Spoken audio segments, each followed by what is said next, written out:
Does because of your background in Nielsen and you've Hmm. seen how Nielsen data sort of patterns out by network, how does your data stream at Fourth Wall compared to what you've seen in the past for the currency data?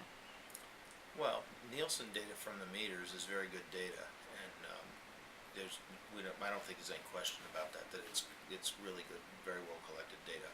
The data that we see obviously is not the same because we're seeing the box doing things all the time, and not everyone turns off the box and that kind of thing. So there's a lot of things that we have to do in terms of editing to understand what's actually happening with it.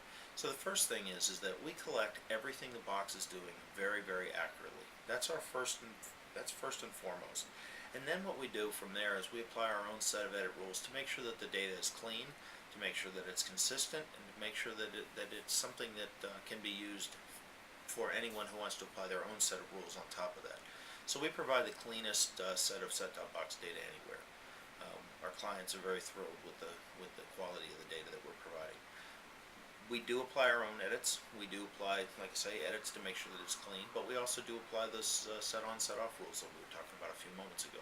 So we do that on a box by box basis. We don't do that as a one size fits all because clearly boxes don't operate that and people don't operate that way.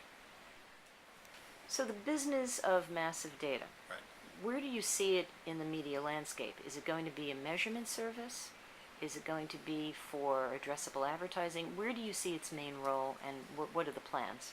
Yeah, it's a great question. We do not intend to be an analytics company in terms of the traditional measurement services.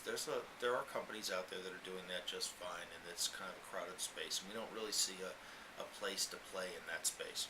What we see is that we understand audiences very well. We understand looking at viewing patterns and being able to take the patterns of similar things and make predictions about what will happen in the future. And based on that, we've done a very good job at understanding that and actually being very accurate with our predictions. I don't have statistics or data right now that I can back up where we are with that, but over the next month or so, we'll probably be able to start publishing that and to show just how great our predictions are. But that's really what we see. It allows us to continue to work with our current clients, and it allows us to work inside of the media space and the media measurement space without actually getting into the midst of the ratings and shares kind of business. So for the massive data business project, who Right. would you say your competitive set is? Well, I don't really think we have any right now. I think that there are others that can do some of these things if they choose to sometime in the future. But for right now, I would say that we're really in a groundbreaking sort of arena. No one's really looking at data at this scope and this scale and trying to understand what audiences look like from that at this granular level that we're looking at it. You talk of audiences rather than households. How are you ascribing audience characteristics against household box data? So we're actually creating the audience or the household characteristics.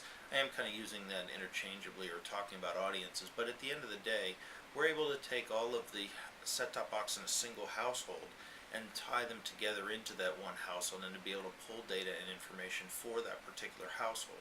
So we can kind of do both of those things, but we're really looking to say if an audience is interested in, has a particular set of interests, where are they? And not just which household are they in, but which box are they in and what time of day are they likely to be there. So they're going to be in the den and they're going to have and at this at 8 o'clock at night, but there may be another household where they're in the kitchen at 11 o'clock in the morning. So we're trying to find that audience wherever it happens to be based upon what its patterns look like and what its usage looks like. So do you know room location of the box?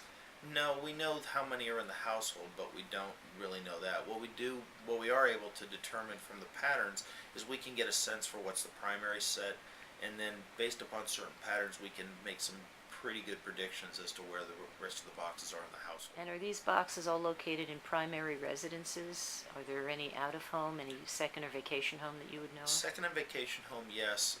We don't do anything without a home. We don't collect any data from any commercial set-top boxes. And can you identify which is primary home and which is secondary vacation home? No. No, we don't really know the difference. I mean, we do have in many cases the address. We always have a zip code or a zip plus 4.